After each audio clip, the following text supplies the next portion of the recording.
Hi, and welcome to my Christmas books gift guide. I've compiled a list of 10 books that you can either put on your wish list or buy for someone else. Number 1. It might be a bit predictable, but any book by John Green. If you haven't read any of these yet, this is a good time to start, and if you have read them, you know that they'll make great gifts. The best thing is that there is currently a beautiful box set with these 4 books: Looking for Alaska, An Abundance of Catherines, Paper Towns, and The Fault in Our Stars, which means you can have all 4 of them at the same time in a gorgeous box set, which was designed by Karen Cavett. Also, another gift idea: if you're giving any of these to anyone, you might want to add a box of tissues. Number 2 is Let It Snow by John Green, Maureen and Myracle. This book has 3 young adult Christmas stories, and all the stories are somehow connected to each other. I tend to read this every year around Christmas, specifically if it's snowing. So if you just want some light and fun reading, or if you're looking for a gift for someone, this is a great one. Number 3 is another young adult book, and it is Life as We Knew It by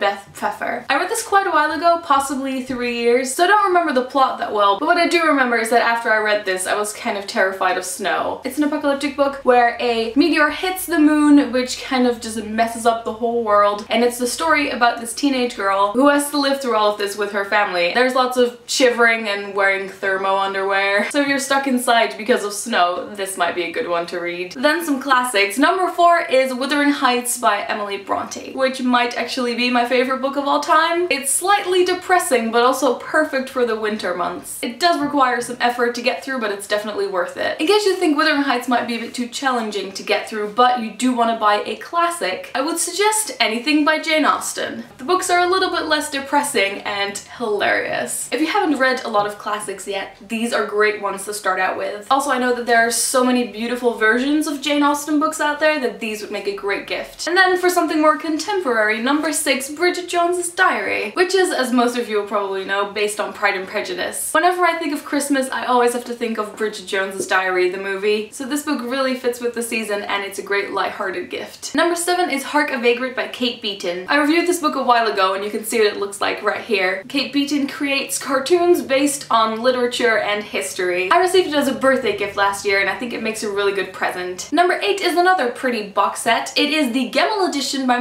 Forsyth. Last week I reviewed the Horologicon, which is a book about lost words. And last year Forsyth actually wrote a book called the Etymologicon, which is described as a circular stroll through the hidden connections of the English language. This Gemel edition, which means twin edition by the way, would make a great gift for anyone. I feel like it's so pretty and Christmas themed that you don't even need to wrap it, you just put a bow on it and you're done. I feel like this would also make a really great gift for dads and granddads. Number 9 is Tree of Codes by Safran Foer, which I reviewed a couple of months ago and is also known as the Book of Holes. Safran Foer took the book A Street of Crocodiles and cut out phrases and sentences and words, and it turned into a beautiful poem. But this book is quite expensive, maybe too expensive to consider buying it for yourself, which is why you should put it on your Christmas wish list. And the final book is Blankets by Thompson. Blankets is a graphic novel which I did a review of about a year ago. This is really massive graphic novel, but it's also one of the best graphic novels I've ever read. And it's perfect for the season because it's a really pretty light blue and white, and the cover has a picture of 2 people in the snow, so that all feels kind of Christmassy too. I hope you enjoyed this Christmas gift guide. I'll put links to buy all these books from the Book Depository in the description, and in the comments you can let me know which books are on your Christmas wish list. I will talk to you guys later. Doei!